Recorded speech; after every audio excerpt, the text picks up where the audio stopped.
these mistakes can be so costly. So don't make the same ones as me.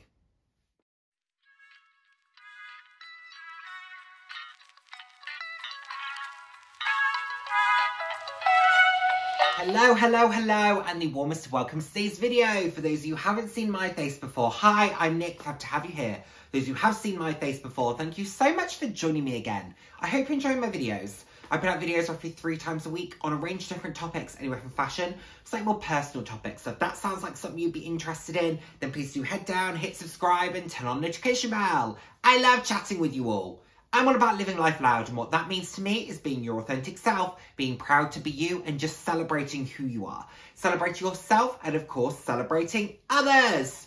So, I was tagged by the fantastic Connor from the channel The Closet by Connor to talk about kind of luxury mistakes, errors that I have potentially made, you know, just to talk it through and share and be open and transparent and try to ensure that others don't necessarily make the same mistakes, because do you know what, we all do it. We're all on our own journey with stuff. So I'm going to try and give you a insight into some of the errors that I have made, or some of the things that I wish I could do over given the opportunity. And then I'm also going to give a little bit of advice as well. Now, take it or leave it, absolutely. But hopefully, by the fact that you're here on my channel, you would like to hear what I have to say. So, I've also, for some of the mistakes I've made, got an example of a bag. I could have probably pulled other pieces, and if there's a piece that I can think of, I'll let you know. But I've got a few bags here that I think demonstrate the mistake. But I probably could have picked other items, like I said. So, the first one, something about the item isn't quite right. So sometimes we can get sucked into buying something because it's a great deal, or because we love the colour, or because we love the style, but there's something about it we don't necessarily love. Let me give you an example. This is my Mulberry one shoulder backpack. I adore the colour. I don't wear backpacks very often. I did not need a luxury backpack. I have 2 Longchamp Les Pliage backpacks that I barely use. I certainly did not need one that was in this price point. However, I was obsessed with the colour, and I wanted to own a Mulberry piece in this colour, so I decided to buy it. There was something that wasn't quite right about it, and I still decided to go ahead, and lo and behold, I barely use it. Another example where there's a bag style that I love, but it's just not a colour that I wear very often. And this is my Celine Doctor bag. I love the style. I think it's a gorgeous, gorgeous piece. The colour itself is gorgeous. It's just not one that I really wear very often, and it doesn't go with a lot of my wardrobe. So I've got this beautiful piece from Celine that barely gets used, and I only really tend to work it in with a very specific set of outfits, which again, I don't wear very often. So this one just doesn't quite hit the mark for me, but I absolutely loved the size. I loved the style of it. It was just in the wrong colour for me. So there you have it. Those are a couple of examples there. I think babying a bag is one of the biggest mistakes you can make. I think we buy these pieces to use them, and I think you should have fun with them. You should enjoy them. An example of a bag that I babied for far too long was this white Les Pliage from Longchamp. This was when the green collection very first launched. This was a launch colour. It was a limited edition colour, and I barely used this bag for the best part of the first 6 months. Now I've been using it, and it is marked as anything. It's got stains on it. It's dirty. I do clean it, but it's marked. It's got things all over it. It's been used. And you know what? I could not care less, because I've been using it. I've been enjoying it. I've been making the most of this bag. And why does that matter? You know, I'm still going to use it. It doesn't put me off using it, the fact that it's marked. I don't know why I stopped using it I don't know why I was so nervous to use it. I love it, and the fact that it's got the marks on, I don't care, because they're mine. They're part of the story of the bag. So I'm certainly not worried about it. I hope that none of you are either when you're using your pieces, because these items are there to be used. So if you know that a style works for you, stick with it. If you know you're going to use it, stick with it. Don't try to overly deviate just because you feel like you should. The item that I'm going to show you is an example of point 1 and also this point here. My Mulberry Alexa. I have a fantastic version of the Mulberry Alexa. It's just not a style of bag that I particularly use. I'm not a satchel bag person. I don't wear crossbodies very often. I don't wear shoulder bags very often unless it's a flat bag. I'm a top handle person. I love a Bayswater. Should have just bought another Bayswater. I should have not jumped at this just because I loved the print. I should have put a bookmark on the print and then looked for a Bayswater in this print because that's something that I would use. And actually, as time's gone on, people have sent me links to Bayswaters in this print. And I've not gone for them because I have other items. And also, I don't necessarily want 2 bags of the same print. But I should have just bookmarked it. It's a gorgeous bag, don't get me wrong. It's just the wrong one for me. And it's not particularly my style. If this was in khaki, I would never use it. I would never use it. The only reason I use this bag is because of this particular print. If it was in a different variation, I would never use it. So it's just not my style. So it's one that I don't regret buying, but I would have probably preferred to have another Bayswater. I've gone on to buy 2 since I bought this, and I won't be buying another Alexa. So that's that. When you know something doesn't work for you, stop buying it. Oh my word, I've done this multiple times. Let's look at these 3 items. Small clutches. These weren't extortionate, you know, £100 a piece kind of price point for small clutches like this. But it's still money that you don't need to spend on items that don't work. These are purely decorative now. Do I regret owning them? No, because I look at them every day and they're pretty and they bring me a little bit of joy there. But I never use them because every time I go to use them, I end up picking something else up. And I ended up buying 2 larger clutch bags. I've got a Longchamp one and I've got a Kenzo one, which I love. And I use both of those because from a size perspective, they're just much better. If this was double the size, I would use it. If this was double the size, I would use it. If this was double the size, I would use it. They're just the wrong size for me. I needed larger clutch bags. But I bought all 3 and I don't know why, because I knew when I bought this one, large clutches, that small clutches didn't work. Then I went and bought this one. Then I bought this one. Ugh. Honestly. At least this one I could use as a pouch if I wanted to inside a bag. But it's a limited edition Nicholas Kirkwood, so I'm not going to. These 2 I couldn't. But again, if you know something doesn't work, stop buying it. Just go, do you know what? That's not the style of bag for me. I'm sure we've all done this, where we've bought something for a specific reason, thinking it's going to work, and it doesn't. And the best thing to do there, if you have the opportunity to do so, is to return it and not use it. I fell into that trap. This particular bag. It's fun, it's playful, it's whimsical, it's durable, it's a good tote bag, except for the fact I bought it to use as my work bag to put my laptop in and my laptop doesn't fit.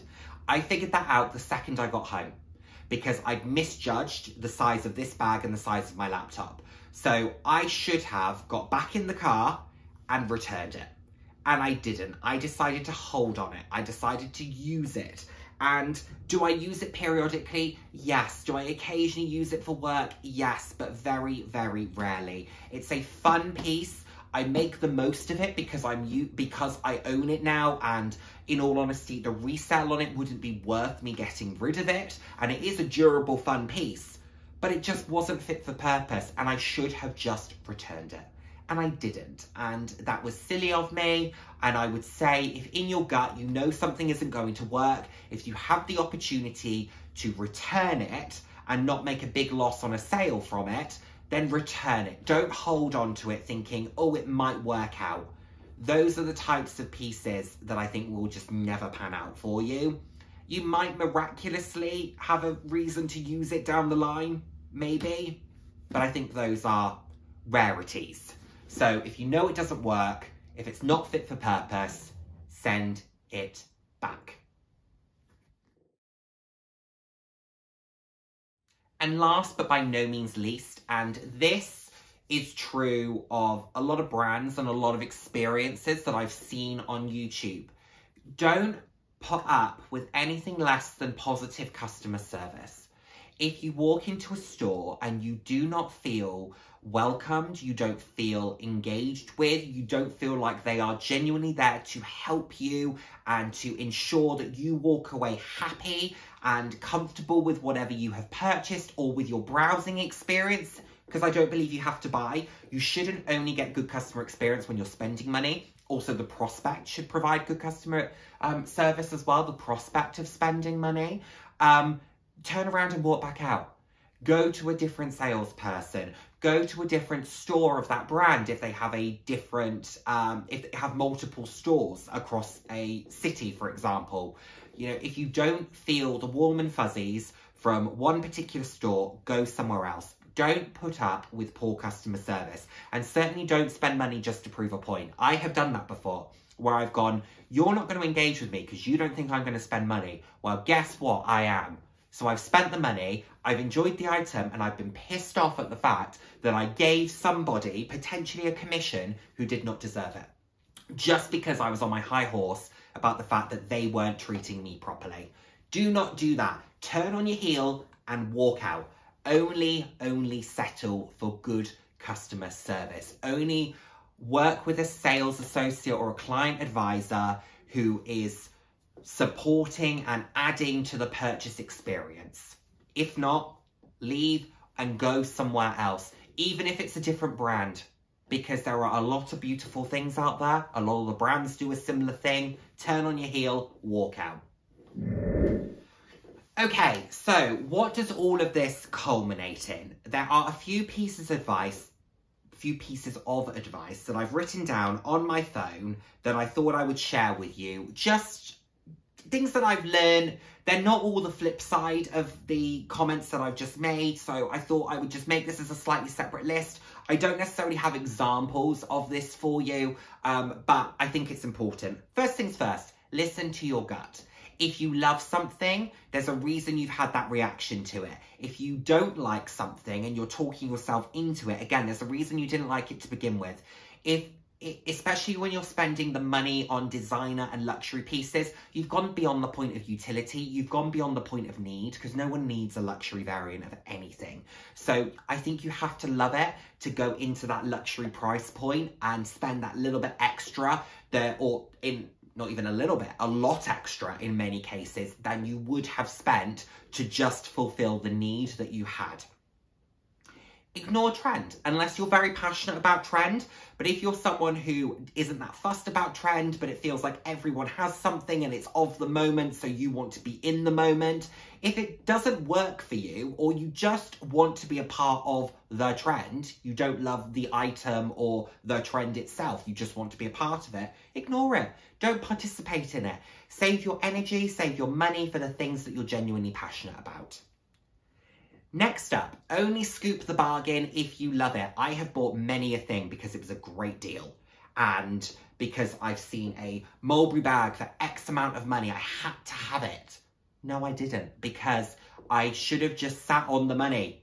Yes, it would have been a great deal for someone who was looking for that bag at a great price. Fantastic. Take my Bayswater as an example. I spent $5.50 on that and it was down from $13.50. And when it first hit the outlet, I saved about £400. Fantastic deal because it was a bag I wanted. If someone just bought that because it was good value and they didn't love the print, etc., it's not good value. It's not a good spend. It's not a good ownership. It's not a good piece for them. So only scoop the bargain if you genuinely love the item, or you were going to buy it anyway, or you happen to see a variation of it that you think, I'm really comfortable with that.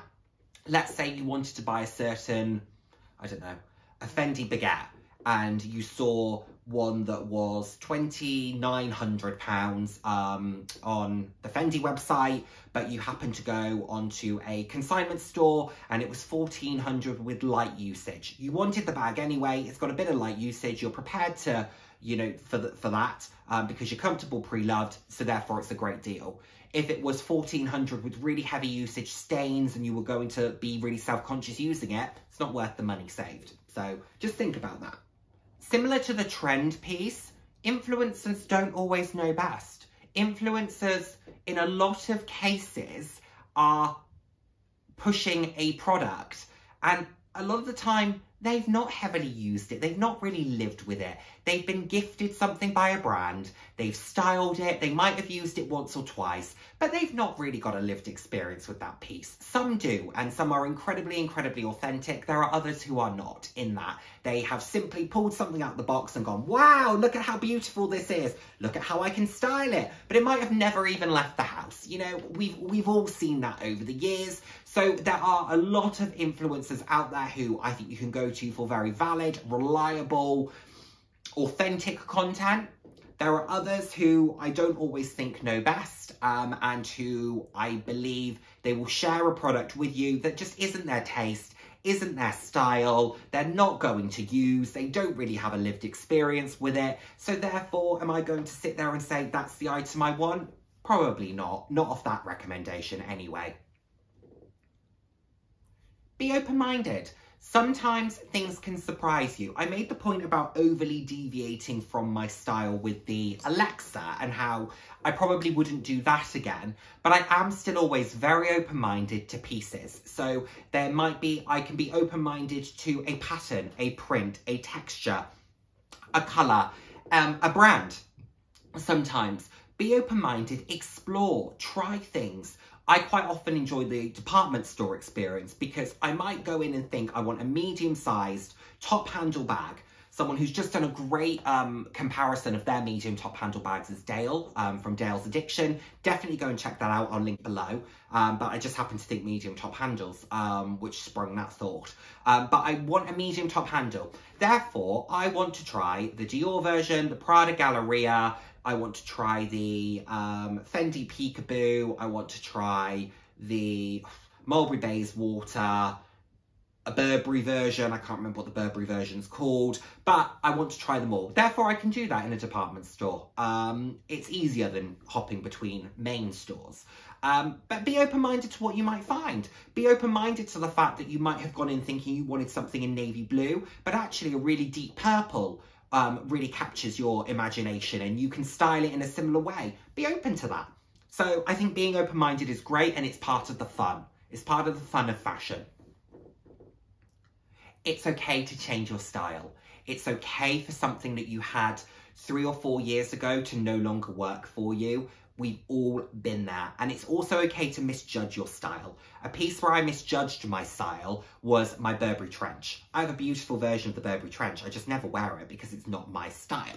So it sits redundant. I've used it once in the past 2 years, and you know, that's an iconic item. I misjudged my style. I also have pieces that no longer suit with the way that I dress. So I used to wear suits a lot, and I used to have this beautiful, I still have it, but I have this beautiful black Osprey London briefcase, a laptop case, which barely ever gets used because it's just no longer my style. Gorgeous piece, served me very well, sits in the closet now because I just don't want to use it any longer. It doesn't suit my style, but I also have no intention to get rid of it. I might use it every so often. But actually, I got a lot of value out of it whilst I owned it, so I don't feel the need to move on. It's okay to put pieces to one side and say, that's just no longer me. And if someone says to me, actually, Nick, I'd really love that, they can have it. I'll give it to them. I have no issue doing so.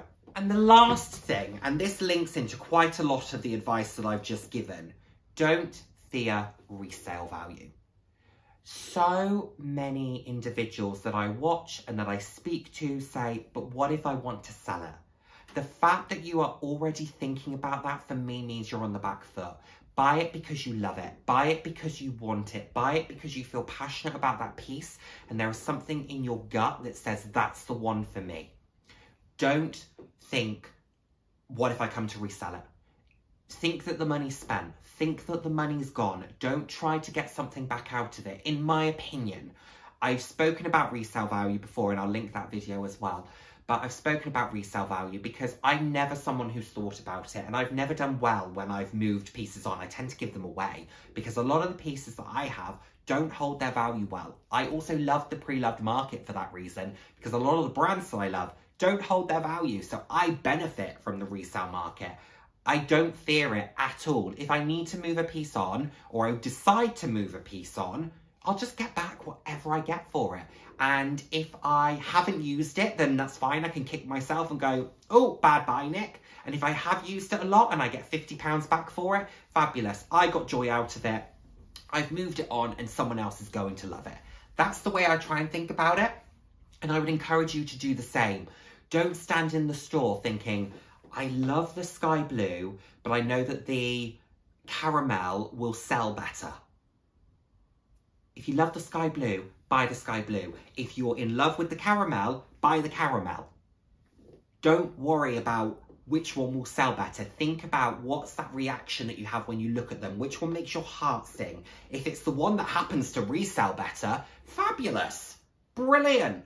But it shouldn't be part of the consideration process. That should just be a happy accident if you come to move the piece on. So there we have it, everyone. Those are my thoughts. Those are some mistakes, errors that I would encourage you to avoid that I've made. There are also some pieces of advice there from me as well. Let me know what you think. Thank you so much, Connor, for tagging me. I'm going to tag some people below as well to keep this conversation going. It's a great idea for a video. Thank you again, Connor. Thank you for watching, and I look forward to seeing you in my next video.